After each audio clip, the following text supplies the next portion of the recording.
It started with an invitation to the Portland Children's Hospital annual charity gala at the Nines Hotel downtown. Jessica, my daughter-in-law, had been going on about it for weeks. "Margaret, you simply must come," she'd said, her voice dripping with that fake sweetness she reserved for public occasions. "My sorority sisters from University of Oregon will be there, and I want them to meet David's distinguished mother." Distinguished? That word made me smile as I stood in my bedroom that Saturday afternoon, looking through my closet for something appropriate. 43 years as a high school principal at Jefferson High School, and she still acted like my accomplishments were some kind of novelty item to show off to her friends. I selected my navy blue dress, the one I'd worn to my retirement ceremony 5 years ago. Harold always said it brought out my eyes. God rest his soul, my husband knew how to make an old woman feel beautiful even in her 70s.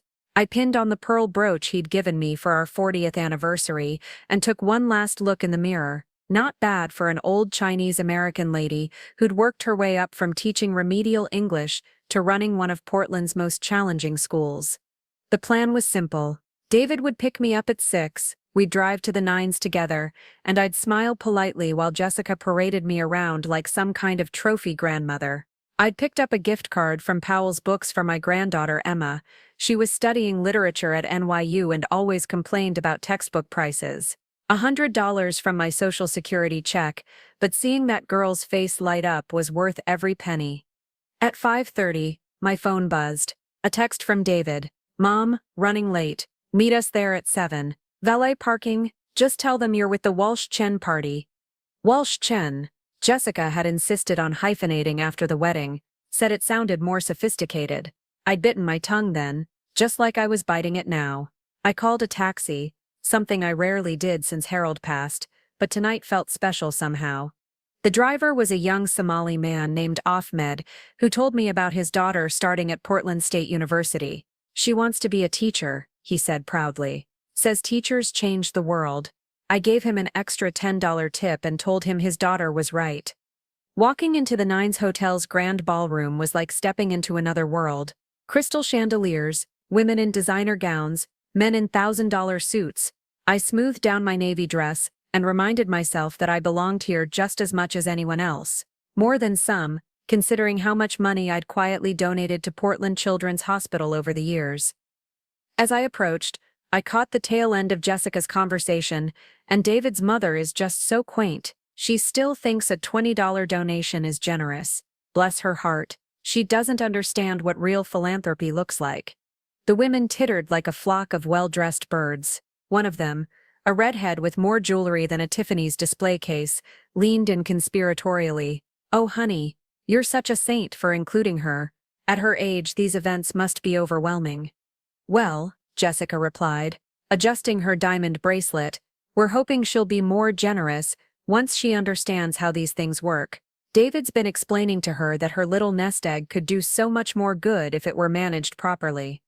My little nest egg. I almost laughed out loud. If only they knew that my little nest egg included the 4-bedroom house in Laurelhurst that I'd bought for $30,000 in 1973 and was now worth over $1 million too, not to mention the rental property in Southeast Portland that Harold and I had purchased as an investment. But they didn't know, because I'd learned long ago that the moment people discover you have money, they start treating you differently. David finally noticed me standing there. His face went 3 shades of red. "Mom, you look beautiful. How long have you been there?" "Long enough," I said quietly, accepting his awkward hug. Jessica turned around with that practiced smile plastered across her face like a mask. "Margaret, you made it, and you look so vintage chic." She air-kissed both my cheeks, the kind of gesture that looks affectionate from a distance, but carries all the warmth of a business handshake. The evening progressed exactly as I'd expected. Jessica introduced me to her friends as David's sweet mother, always with that patronizing emphasis on sweet. During dinner, I sat between David and a pharmaceutical executive's wife, who spent 20 minutes explaining why private schools were superior to public education. I listened politely, occasionally mentioning my 4 decades in public service, watching her face change as she realized she'd been lecturing someone who might actually know what she was talking about. The auction began after dessert. I watched Jessica bid $800 on a spa weekend in Bend, explaining loudly to her table that charity events are so important for maintaining one's social obligations. When a scholarship fund for underprivileged students came up for auction, starting at $500, I raised my paddle. 1,000, I called out clearly. The room turned to look at the little old Chinese lady in the navy dress who'd just doubled the opening bid. Jessica's mouth fell open like a cartoon character's. Nobody else bid. The auctioneer's gavel came down, and suddenly I owned a $1,000 scholarship that would send some deserving kid to college. It felt better than any designer dress or spa weekend ever could. Jessica cornered me by the coat check afterward. Margaret, that was unexpected. $1,000 is a lot of money for someone on a fixed income. As David drove me home in uncomfortable silence, I stared out the window at the Portland streets I'd called home for over 50 years. They thought they knew me, the retired teacher, the fixed-income widow, the burden to be handled with polite condescension. What they didn't know was that this old lady had been paying attention, saving money, and building relationships for 8 decades. And now, finally, I was ready to show them exactly what Margaret Chen was capable of. The phone call came 3 days after the charity gala, and it wasn't the one I was expecting. Instead of a thank you for the scholarship donation, I got Jessica's voice dripping with artificial concern. Margaret, we need to talk. David and I are coming over this afternoon. I'd been tending to my garden, the small patch behind my Laurelhurst home where I grew tomatoes and herbs that reminded me of my grandmother's farm in California. Harold had built the raised beds for me 15 years ago, back when his arthritis still let him handle power tools. Now at 82, these plants were some of my most reliable companions. They arrived at 2 o'clock sharp, Jessica in designer jeans that probably cost more than most people's monthly grocery bill, David trailing behind her like a scolded child. I served them tea in my good china, the set Harold's mother had given us as a wedding present. Jessica held her cup like she was afraid it might contaminate her manicure. Mother, David began, then stopped, looking to his wife for permission to continue. After 28 years of marriage to Harold, watching my son ask his wife's permission to speak to his own mother was like watching a grown man ask for help tying his shoes. What David is trying to say, Jessica interrupted smoothly, is that we're concerned about your financial decisions. $1,000 at a charity auction? Margaret, that's not responsible spending for someone in your situation. My situation. I set down my teacup with deliberate care. And what situation would that be, dear? Well, you're on a fixed income. Social Security and David's father's pension can't be much. And this house, she gestured around my living room with its comfortable furniture and family photos like she was surveying a crime scene.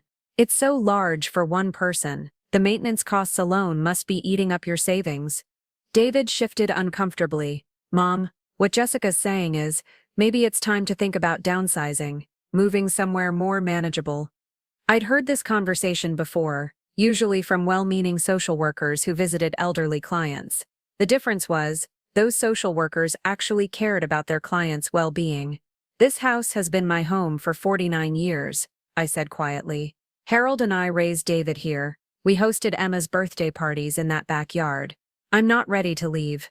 But Margaret, Jessica leaned forward with that practiced look of concern she'd perfected, wouldn't you be happier somewhere with people your own age? Somewhere you wouldn't have to worry about yard work and repairs. There's a lovely senior community in Beaverton. I'm not moving to Beaverton. The words came out sharper than I'd intended. Jessica's eyes flashed, just for a second, before the concerned mask slipped back into place. They left an hour later, but not before Jessica had made several more comments about responsible financial planning and making smart decisions at your age.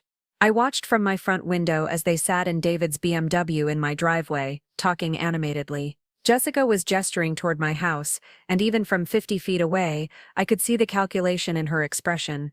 That evening, Emma called from New York. My granddaughter had always been my bright spot, sharp as a tack, kind as her grandfather, and blessed with the courage to speak her mind, unlike her father. "Grandma Maggie," she said, using the nickname she'd given me as a toddler, "Dad mentioned you made a big donation at some fancy charity thing. Good for you." Your stepmother seemed less impressed, I replied, settling into Harold's old recliner with the cordless phone. Emma snorted. Jessica's impressed by exactly two things, money and status. And only when they benefit her directly. Speaking of which, her voice dropped to that conspiratorial whisper she'd used as a child when sharing secrets. Grandma, has anyone talked to you about selling the house? My grip tightened on the phone. Why do you ask? Because Jessica's been asking me weird questions about your finances, like whether you've ever mentioned having money troubles, or if you've talked about the house being too much to handle. She made it sound like she was worried about you, but… Emma paused. It felt more like she was fishing for information. The next morning, I decided to do some fishing of my own. I called David and told him I was having trouble with my cable box, a complete lie, but it got him to come over while Jessica was at her yoga class. My son had inherited his father's mechanical aptitude and his mother's trusting nature, which made him excellent at fixing things and terrible at recognizing manipulation. David, are you happy in your marriage? He froze with his hand on the doorknob. Mom, that's a strange question. Is it? You've seemed different lately, quieter, like you're walking on eggshells in your own life. What financial pressures? I asked directly. David, I've never once complained to you about money problems. He looked genuinely confused, but, Jessica said, she said you'd mentioned having trouble making ends meet, that you were worried about property taxes and maintenance costs. I stared at my son, this man I'd raised to be honest and kind, who was now parroting lies his wife had fed him. David, I have never said any such thing to Jessica, not once. The confusion on his face deepened, and for a moment I thought I might get through to him. Then his phone buzzed with a text, and I watched his expression shift back to that careful neutrality he wore around his wife. I have to go, Mom. Jessica's expecting me. He kissed my cheek, a quick, distracted peck, and hurried out to his car. That afternoon I did something I hadn't done in years. I called in a favor. Rita Martinez had been one of my students back in 1987, a smart girl from a tough neighborhood who'd gone on to become a social worker, then a lawyer, and finally a judge on the Multnomah County Circuit Court. She still sent me Christmas cards every year, along with updates on her career and family. Mrs. Chen. Rita's voice was warm with genuine affection. What a wonderful surprise. How are you doing? I'm well, dear, but I need some advice, and I thought you might be able to help. I explained the situation carefully, leaving out my suspicions and sticking to facts. Rita listened without interrupting, then asked a few pointed questions about my finances and property ownership. Mrs. Chen, she said finally, it sounds like someone might be testing the waters for an elder abuse case. Financial exploitation often starts with family members making claims about the elderly person's inability to manage their affairs. Elder abuse. The words hit me like a physical blow. But David might not realize what's happening, Rita said gently. But Mrs. Chen, you need to be very careful. Document everything. Keep records of all conversations about your finances, or your house. And maybe it's time to make sure your legal affairs are in order. After we hung up, I sat in Harold's chair and looked around the living room where I'd spent nearly 5 decades of my life. The family photos on the mantel, the books I'd collected over the years, the gentle afternoon light streaming through windows I'd cleaned thousands of times. This wasn't just a house, it was the repository of my entire adult life. And somewhere in Beaverton, my daughter-in-law was probably already browsing real estate listings for senior communities, counting money that didn't belong to her, making plans for a future that didn't include my consent. Well, Margaret Chen hadn't survived 43 years in public education by being naive. If Jessica Walsh Chen wanted to play games with an old lady's life, she was about to discover that this particular old lady had learned a few tricks during her 8 decades on this earth. Inside was a professionally printed market analysis of my Laurelhurst neighborhood, complete with recent sale prices, property tax assessments, and a highlighted section showing my home's current estimated value, $1.2 million. Attached was a handwritten note on expensive stationery. Margaret, thought you might find this interesting. We should talk soon about maximizing your asset potential. XOXO Jessica. That afternoon, I did something I should have done years ago. I called my financial advisor. Well, technically, he was Harold's financial advisor. But Tom Bradley at Northwest Financial had been managing our investments since 1985. He'd helped us weather 2 recessions, 3 market crashes, and Harold's illness. If anyone knew the true scope of my finances, it was Tom. "Mrs. Chen, wonderful to hear from you." Tom's voice carried that warm professionalism that had made him successful for 30 years. "I was just reviewing your quarterly statements. Your portfolio's performing quite well, especially considering the current market volatility." We chatted for a few minutes about mutual funds and interest rates. Then I got to the point. "Tom, if someone were to ask you about my financial situation, what would you tell them?" There was a pause. "Well, assuming they had legal standing to request that information, I'd tell them you're in an enviable position for someone your age. Between your pension, Social Security, the rental property income, and your investment portfolio, you're generating about $12,000 a month in passive income, plus the equity in your primary residence." Another pause. "May I ask why you're concerned about this?" $12,000 a month. I'd been living on less than $4,000, banking the rest out of Depression-era habits and a teacher's instinct to save for emergencies. "Someone seems to think I'm having financial difficulties," I said carefully. "Mrs. Chen, you could buy a new car every month and still have money left over. Who's telling you you're having financial difficulties?" After hanging up with Tom, I sat in my kitchen, the same kitchen where I'd made thousands of school lunches for David, where Harold and I had shared coffee every morning for 28 years, and tried to piece together Jessica's game plan. She'd married David 7 years ago, shortly after his first wife died in a car accident. Emma had been 11 then, devastated by losing her mother, and Jessica had swooped in like a fairy godmother with designer clothes and expensive gifts.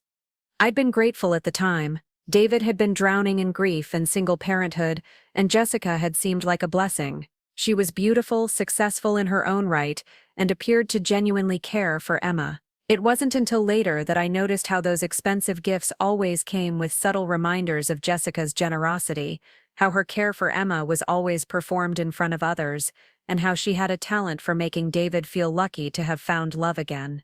The rental property Tom had mentioned was a duplex in southeast Portland that Harold and I had bought in 1991. We'd fixed it up ourselves. Well, Harold had done the work while I'd painted and made design decisions. It had been our retirement security plan, generating steady income that supplemented Harold's pension after he stopped working.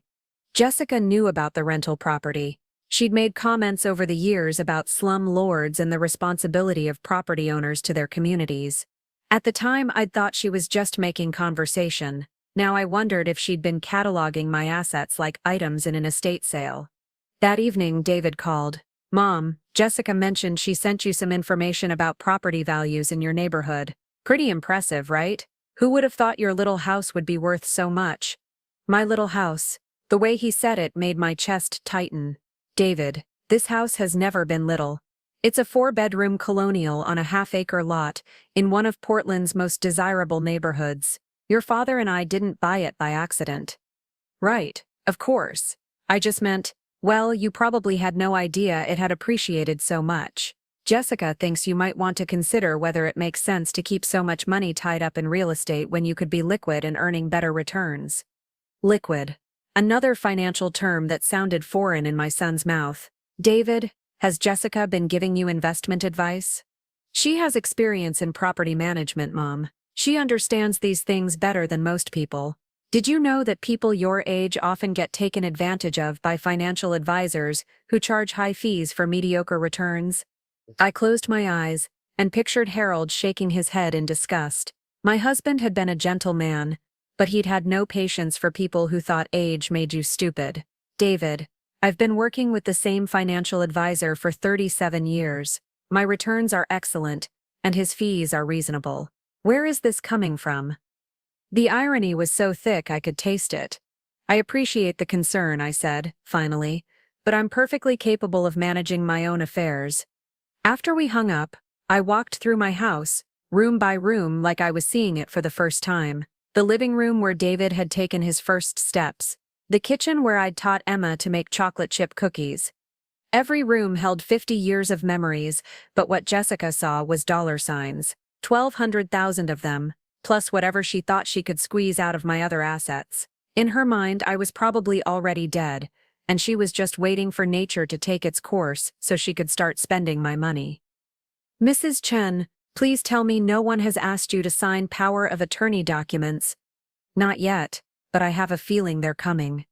The second call was to Tom Bradley. Tom, I need you to prepare a complete financial statement for me. Everything, assets, income, investments, property values. I want it all documented with your official letterhead and signature. Of course, Mrs. Chen. May I ask what this is for? As I hung up the phone, I realized I was smiling. Jessica Walsh Chen had picked the wrong old lady to underestimate. She thought she was dealing with a confused widow who could be manipulated and intimidated into signing over her life's work. What she was actually dealing with was a retired high school principal who'd spent 43 years outmaneuvering teenagers, school boards, and budget committees.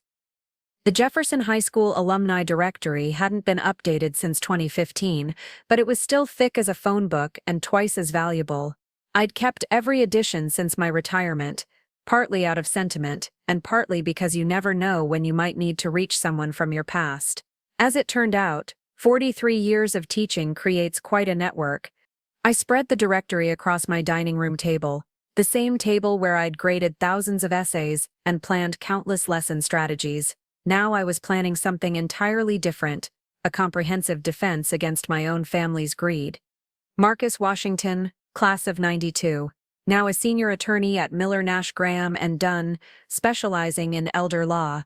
I remembered him as a shy kid who'd struggled with English until I'd figured out he processed information better through visual aids. His thank you note after graduation had made me cry. Linda Foster, class of '85. Detective with Portland Police Bureau's Financial Crimes Unit, she'd been a troublemaker in high school, always questioning authority and pushing boundaries. Apparently, those traits had served her well in law enforcement. James Liu, class of '89, CPA with his own practice, specializing in tax law and estate planning.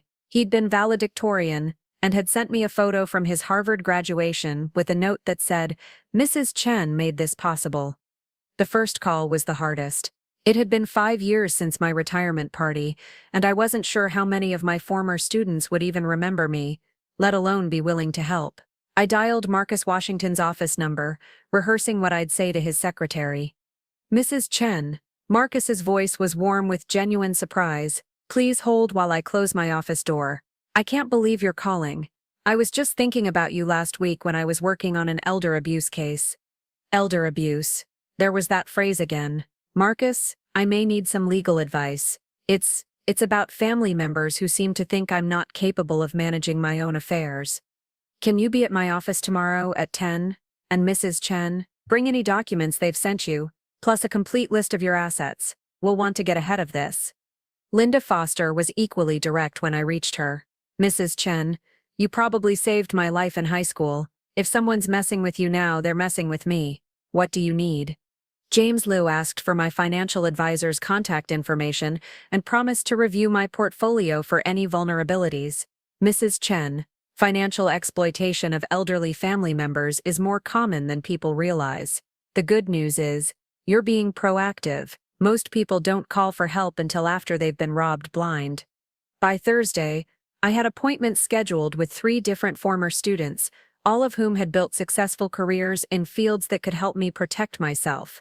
But more importantly, I had something I hadn't felt in months, a sense that I wasn't facing this alone. Marcus Washington's law office occupied half a floor in a downtown Portland high-rise with a view of the Willamette River. His secretary, a woman about my age with kind eyes, offered me coffee and told me how much Marcus had always talked about his favorite English teacher. I handed him Jessica's property analysis and told him about the conversations with David, the suggestions about senior living communities, and the subtle pressure to make better financial decisions.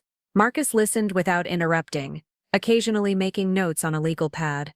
"Have they asked you to sign anything?" he asked when I'd finished. "Not yet, but I have a feeling that's coming."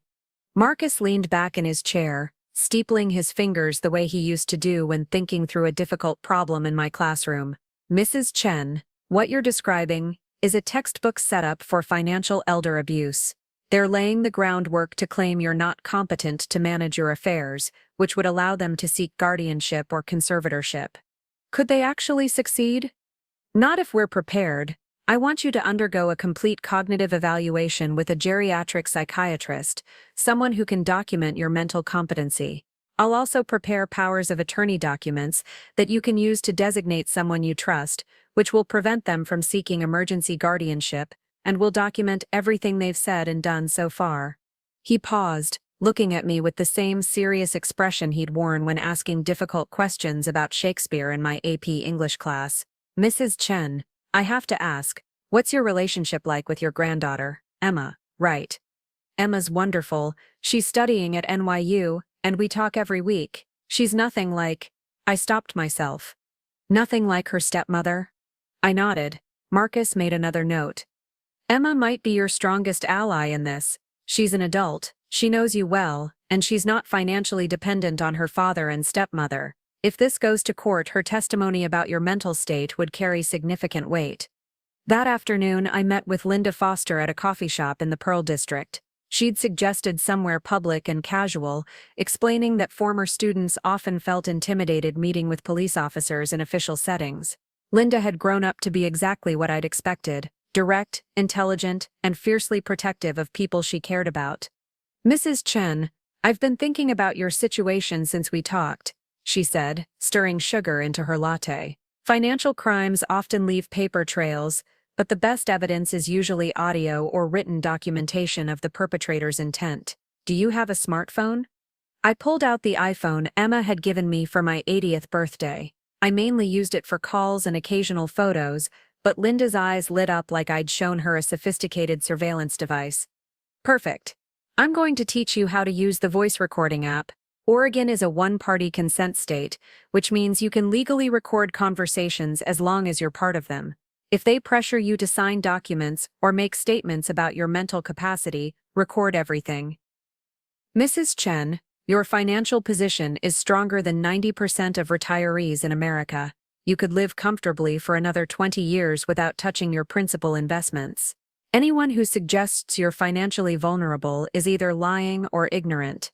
He handed me a bound report with graphs and charts showing my income, assets, and projected financial stability. I've prepared this analysis for any legal proceedings. Your financial competency is unquestionable. As I drove home that evening, I realized something had shifted inside me. For weeks I'd been feeling like a victim, manipulated, underestimated, and vulnerable. But now, armed with legal representation, police advice, and professional financial analysis, I felt like myself again. Not the confused elderly woman Jessica and David seemed to think I was, but Margaret Chen, the woman who'd spent 4 decades managing budgets, navigating bureaucracy, and standing up to people who underestimated her because of her age, her gender, or her race. My phone rang as I pulled into my driveway. Emma's number appeared on the screen. Grandma Maggie, I need to tell you something, she said without preamble. Jessica's been asking me weird questions about you again. This time she wanted to know if you've seemed confused lately, or if you've had trouble remembering things. She made it sound like she was worried about dementia or something. I smiled as I unlocked my front door. Emma, sweetheart, your stepmother is in for quite a surprise. This old lady's memory is working just fine. The Blanchett House of Hospitality sits on Northwest Glisson Street, like a beacon of hope in downtown Portland's grittiest neighborhood. I'd been volunteering there every third Saturday for 2 years, ever since Harold passed, and I'd found myself with too much time and too much grief to handle alone. What had started as therapy had become one of the most important parts of my week. This particular Saturday morning, as I tied my apron and prepared to serve breakfast to Portland's homeless population, I had no idea I was about to discover just how far Jessica's manipulation had spread through my family. Sister Catherine, the nun who ran the breakfast program, greeted me with her usual warm smile. Margaret, wonderful to see you. We've got a full house today. Nearly 200 people signed up for breakfast. I'd been ladling out scrambled eggs for about an hour when I noticed David and Jessica at the volunteer check-in table. My son looked uncomfortable in jeans and a polo shirt that still had creases from the package, while Jessica wore designer athleisure wear that probably cost more than most of the diner's monthly income. They hadn't mentioned volunteering at Blanchett House. In fact, Jessica had always wrinkled her nose when I'd talked about my work there, making comments about enabling and personal responsibility. Seeing them here felt wrong, like finding actors on a movie set you didn't know was being filmed. I watched as Jessica chatted animatedly with Sister Catherine, gesturing in my direction with the kind of exaggerated concern that triggers my teacher instincts for detecting lies. After a few minutes, Sister Catherine nodded sympathetically and patted Jessica's arm in a comforting gesture. During our coffee break, Sister Catherine approached me with the careful expression people wear when they're about to discuss something delicate. "Margaret, I just spoke with your daughter-in-law. She's concerned about you volunteering here alone. She mentioned that you've been having some challenges with memory and judgment lately." The words hit me like a physical blow. Challenges with memory and judgment? Sister Catherine, you've worked with me every week for 2 years. Have I ever seemed confused or unable to handle my responsibilities? Sister Catherine looked genuinely puzzled. Of course not. You're one of our most reliable volunteers. You remember every regular's name, their dietary restrictions, even their personal stories. That's why I was so surprised when Jessica said. She trailed off, clearly realizing she'd been manipulated. "What exactly did Jessica tell you?"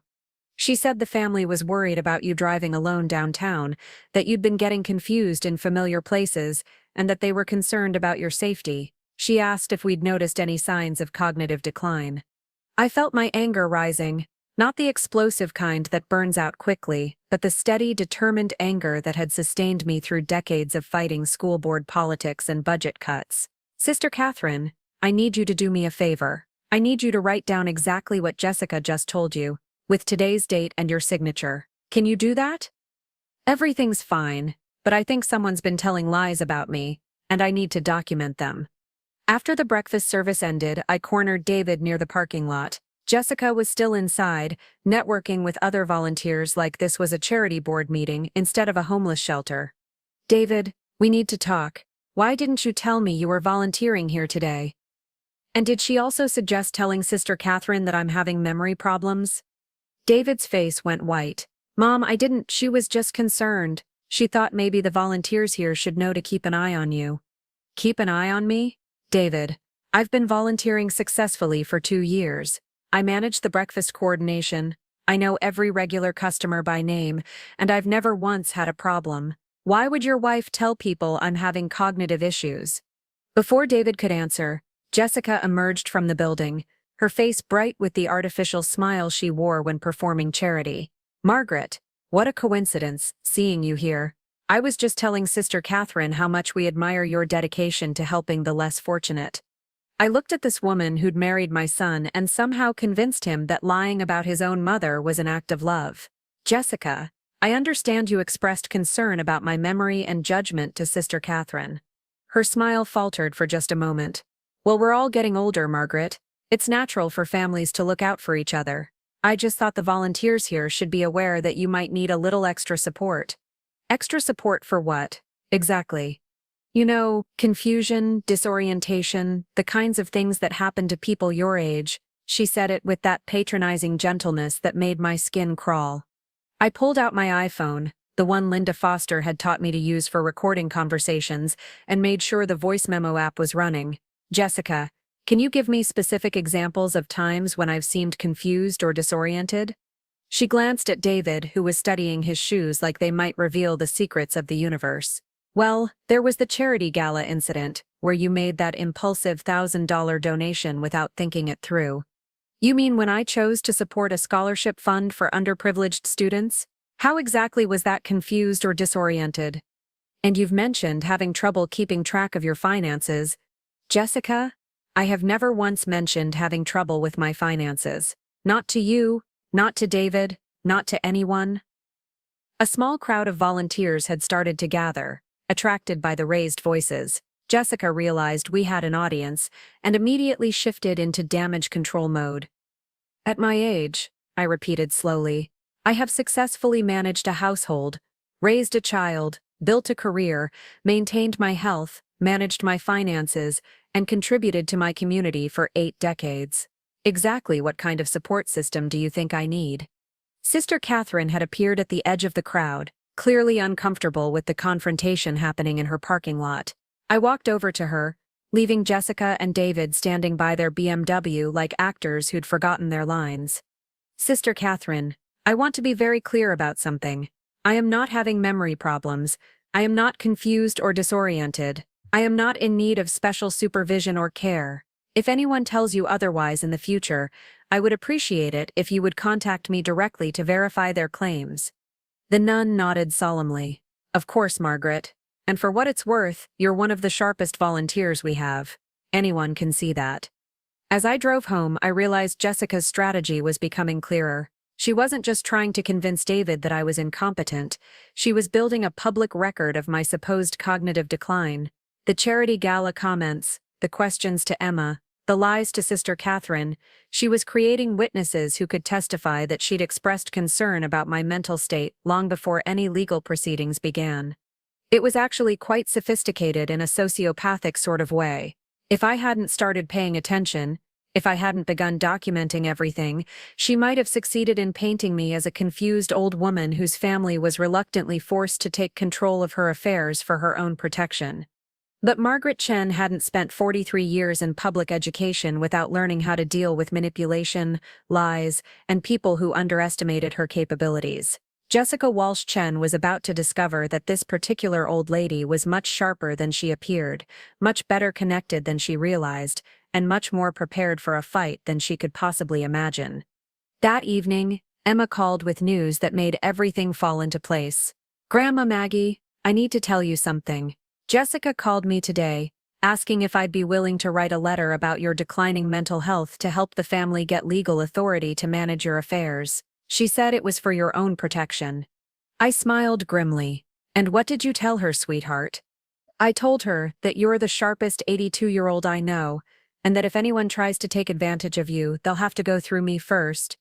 The legal papers arrived on a Monday morning, delivered by a process server who looked embarrassed to be handing court documents to a woman old enough to be his grandmother.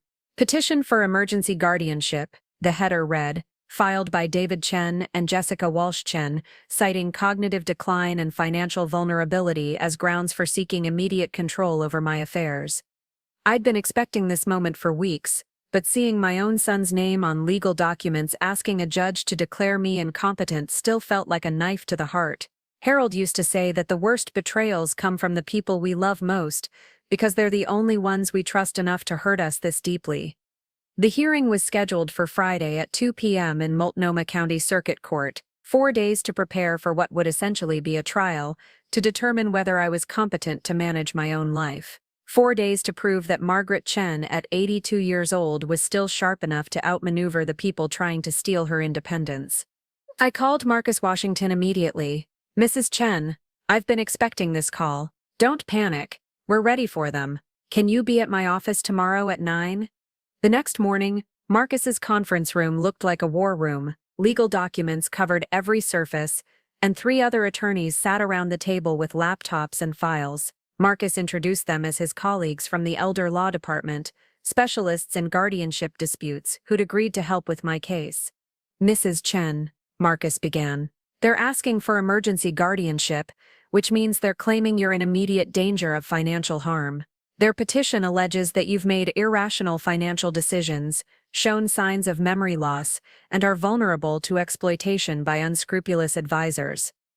According to their filing, you made an impulsive $1,000 donation at a charity event. You've expressed confusion about your financial situation to family members, and multiple witnesses have observed concerning changes in your cognitive function." Marcus looked up from the documents. "Mrs. Chen, we both know this is fabricated, but we need to prove it in court." Over the next 2 hours, we prepared my defense like generals planning a military campaign. The cognitive evaluation I'd completed the previous week showed perfect mental acuity for my age. James Liu's financial analysis demonstrated sophisticated money management and fiscal responsibility. Linda Foster had provided a statement about my competence based on her professional observations, and Sister Catherine had written a detailed letter about my volunteer work, directly contradicting Jessica's claims about my confusion. "Who's representing them?" I asked. Marcus exchanged glances with his colleagues. "That's the interesting part. They've hired Whitman and Associates, a firm that specializes in probate law and estate planning. Very expensive, very aggressive. The kind of lawyers you hire when you're planning to control significant assets." Friday afternoon, I dressed in my most professional outfit, a navy blue suit I'd worn to school board meetings, paired with the pearl necklace Harold had given me for our 25th anniversary. If I was going to court to prove my competency, I was going to look like the accomplished professional I'd been for over 4 decades. The courtroom was smaller than I'd expected, with fluorescent lighting that made everyone look slightly gray. David and Jessica sat at a table with 2 attorneys in expensive suits, while I took my place beside Marcus and his team. Emma had flown in from New York that morning and sat in the gallery behind me, her presence both comforting and heartbreaking. Judge Patricia Williams, a woman about my age with steel gray hair and intelligent eyes, called the hearing to order. This is a petition for emergency guardianship filed by David Chen and Jessica Walsh Chen, concerning Margaret Chen. Petitioners, please present your case. Jessica's attorney, a smooth-talking man in his 50s, stood to address the court. Your Honor, we're here today because the Chen family is deeply concerned about Mrs. Chen's declining mental capacity and her vulnerability to financial exploitation. Over the past several months, family members have observed increasing confusion, memory problems, and poor judgment that put Mrs. Chen at risk. He called David to testify first. My son looked miserable as he took the witness stand, avoiding eye contact with me as he answered questions about my supposed confusion and forgetfulness. Listening to him repeat Jessica's lies under oath was like watching someone I'd raised and loved transform into a stranger. Your Honor, David said, his voice barely above a whisper, my mother has seemed different lately, forgetful, making impulsive decisions, talking about financial problems. We're just trying to protect her.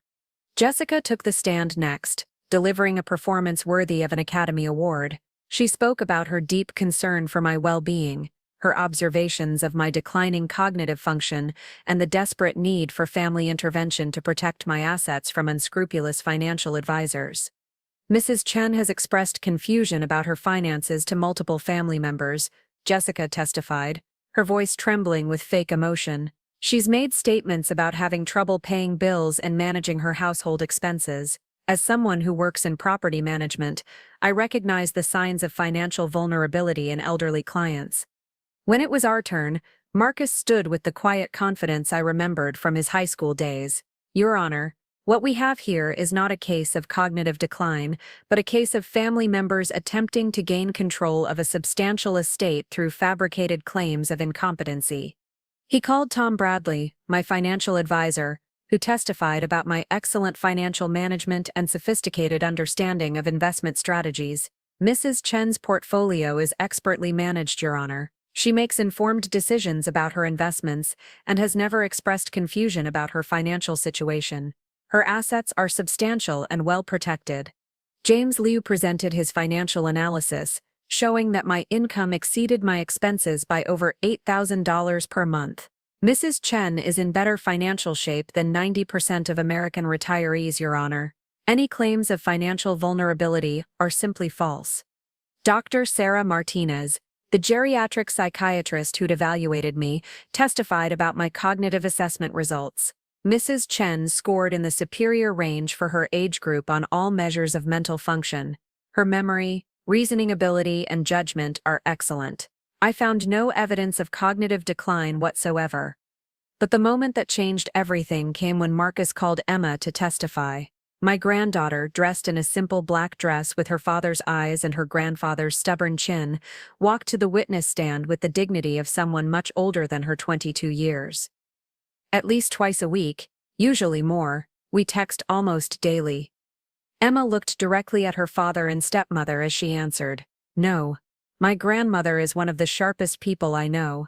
She helps me with my coursework, gives me financial advice, and remembers details about my life that I sometimes forget myself. She's been my rock since my mother died."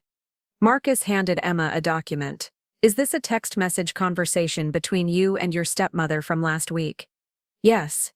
"Would you please read the highlighted portion to the court?" Emma's voice was steady but angry. Jessica wrote, "Emma, we need your help documenting your grandmother's mental decline for the court case. Can you write a statement about times when she seemed confused or forgetful? It's for her own protection." I responded, "Jessica, Grandma Margaret is not mentally declining. She's sharper than most people half her age. and I won't lie in court to help you steal her money." The courtroom fell silent. Jessica's face had gone completely white, while David looked like he might be sick. Judge Williams leaned forward. "Miss Chen, you're saying that the petitioners asked you to provide false testimony about your grandmother's mental state?" "Yes, Your Honor. They wanted me to lie so they could take control of her finances." When I finally took the witness stand, I felt calmer than I had in months. This was my moment to speak for myself, to prove that Margaret Chen was still fully capable of managing her own life. "Mrs. Chen," Marcus began, "have you ever expressed concerns about your finances to your son or daughter-in-law?" "Never. My finances are excellent, and they've never been any of their business." "Have you experienced any confusion or memory problems?" "None whatsoever. I manage my household, my investments, my volunteer work, and my family relationships without any assistance."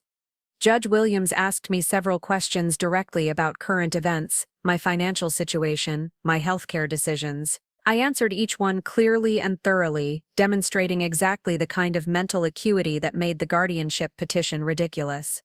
After both sides had presented their cases, Judge Williams didn't even take a recess to deliberate. "The petition for emergency guardianship is denied. Mrs. Chen has demonstrated clear mental competency and excellent judgment. Furthermore, this court is disturbed by evidence suggesting that family members may have solicited false testimony to support their petition. Mrs. Chen, you retain full control over your affairs." As we left the courthouse, Emma hugged me tightly. "I'm so proud of you, Grandma Maggie, and I'm so sorry about Dad." I looked back at David and Jessica, who were arguing with their lawyers in the hallway. My son caught my eye for just a moment, and I saw something that might have been shame before he looked away. "Some lessons," I told Emma, "are more expensive than others." News travels fast in Portland's professional circles, especially when it involves a prominent family trying to steamroll an elderly widow in court. By Monday morning, 3 days after our court victory, the ripple effects of Jessica and David's failed guardianship attempt were spreading through the city like wildfire. The first sign came when Emma called me Tuesday morning, laughing despite the family drama. "Grandma Maggie, you're not going to believe this. Dad's biggest client just canceled their contract. Apparently, the CEO's mother heard about the court case and told her son she wouldn't do business with someone who tried to steal from his own mother." David ran a mid-sized consulting firm that specialized in helping local businesses navigate regulatory compliance. It was steady, profitable work that had allowed him and Jessica to live in their expensive West Hills home and maintain their country club lifestyle. But business relationships in Portland are built on reputation and trust, and both of those commodities had just become very expensive for my son.